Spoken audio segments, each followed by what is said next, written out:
నమస్తే, welcome to legend TV. ప్రస్తుతం మనతో పాటు ఉన్నారు కాంగ్రెస్ పార్టీ సీనియర్ నాయకులు, కేంద్ర మాజీ మంత్రి బలరాం నాయక్ ఉన్నారు. సార్, ఇవాళ సీఎం అధ్యక్షతన లోపల ఎటువంటి మీటింగ్ జరిగింది, ఎటువంటి అంశాలు చర్చలోకి వచ్చాయి? ఇలా గౌరవనీయులైన ముఖ్యమంత్రి గారు వారికి చెప్పడం ఏంటంటే ఈ 6 గ్యారెంటీలు డెఫినెట్గా మనం ఇంప్లిమెంట్ చేయాలి. లోకసభ ఎలక్షన్లో మనం ఇంప్లిమెంట్ చేసి గ్రౌండ్ లెవెల్ దాకా తీసుకెళ్ళాలి చెప్పడం జరిగింది. మీరు సిబిఐకి ఎందుకు లేఖ రాస్తలేరు, కాళేశ్వరం మీద ఎందుకు విచారణ చేస్తలేరు అని చెప్పేసి బీజేపీ అధ్యక్షుడు కిషన్ రెడ్డి చెప్తున్నారు. కాంగ్రెస్ పార్టీ ఎందుకు సిబిఐకి లేఖ రాయట్లేదంటే ఏం చెప్తారు?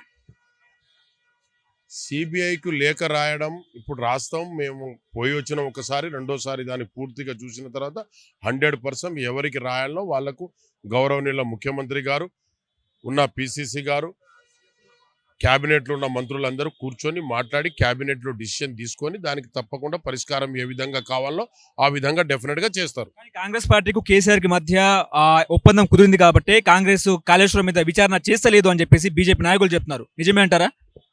అన్ని అబద్ధాలే. వాళ్ళు బీజేపీను టీఆర్ఎస్ కలిసి ఉండి అమెండ్మెంట్ అన్ని పార్లమెంట్లో పాస్ చేస్తూ వాళ్ళ అమెండ్మెంట్ పాస్ చేసినప్పుడు కిషన్ రెడ్డి గారు ఎడిపోయారు. టీఆర్ఎస్ను కలుపుకొని అమెండ్మెంట్లు పాస్ చేసినప్పుడు టీఆర్ఎస్ పార్టీని కలపవద్దని ఆ రోజు ఎందుకు చెప్పలేదు కిషన్ రెడ్డి గారు? ఇవాళ చెప్తున్నాడు. 1 నెల కాలే మాకు ఇప్పుడే మా మీద నిందలేస్తే అది కరెక్ట్ కాదు. అయినా ఎప్పటికి కూడా మామూలను బీజేపీ కాంగ్రెస్ పార్టీ ఎక్కడైనా కలుస్తుందా? కాంగ్రెస్ పార్టీని బీజేపీ ఎందుకండి నిందలేసుడు? టీఆర్ఎస్ పార్టీ మేము ఎందుకు కలుస్తాం చెప్పండి? కలుస్తామా? అవకాశం వస్తుందా? అట్లా ఎందుకు మా మీద నిందలో? కాంగ్రెస్ పార్టీ కూడా అమౌంట్ వచ్చింది, కాంగ్రెస్ పార్టీ ఆ స్కామ్ లో కాంగ్రెస్ పార్టీ హస్తం ఉందని బీజేపీ నాయకులు పదే ప్రెస్ మీట్ పెట్టి చెప్తున్నారు. కిషన్ రెడ్డి అలాంటి ఉంటే నిరూపించాలి, ఎవిడెన్స్ చెప్పాలి. అంతేగాని ఏదో ఎక్కడో చెప్తే అది కరెక్ట్ కాదు. మా నాయకత్వం మీద నిందలు పోసేది ఆ బీజేపీ పార్టీకి ఎప్పటికున్న అలవాటే. ఇప్పుడు 6 గ్యారెంటీ స్కీమ్లను ప్రజల్లో బలంగా తీసుకెళ్తారా మీరు? బలంగా తీసుకెళ్తాం, ఇంప్లిమెంట్ చేస్తాం. 100% మేము దానికి చేయడానికి మేము సిద్ధంగా ఉన్నాం. 1000% చేస్తాం. సెక్రటరియట్ లో కాంగ్రెస్ పార్టీకి రాగి బిందెలు దొరికిందా, లేకపోతే బంగారు బిందెలు దొరికిందా అని కడియం సీఆర్ అని చెప్తున్నారు. ఏ బిందె దొరికిందో ఆ శ్రీహరి గారికి తెలుసు, వాళ్ళకి తెలుసు. మాకు దొరకలేదు, మాకు తెలియదు. బిందెలు ఉన్నాయా సెక్రటరియట్ లో? ఉన్నాయా లేవో ఆయనకే అడగండి. మీరు ఎవరు చెప్పారో వాళ్ళకి అడగండి. ఇప్పుడు మీ యొక్క 6 గ్యారంటీ హామీలు 420 హామీలు అని చెప్పేసి కేటీఆర్ చెప్తున్నారు. నిజమే అంటారా? కేటీఆర్ ఇచ్చిన 420 హామీలు చెప్పాలా? మేము చెప్పింది 420 మేము ఇంప్లిమెంట్ చేసి చూపిస్తాం. నువ్వు 10 years లోపల హామీలు దళితులకు ముఖ్యమంత్రి చేసిండా? LKG to PG ఇస్తానని ఇచ్చిండా? డబుల్ బెడ్రూమ్ ఇస్తానని ఇచ్చిండా?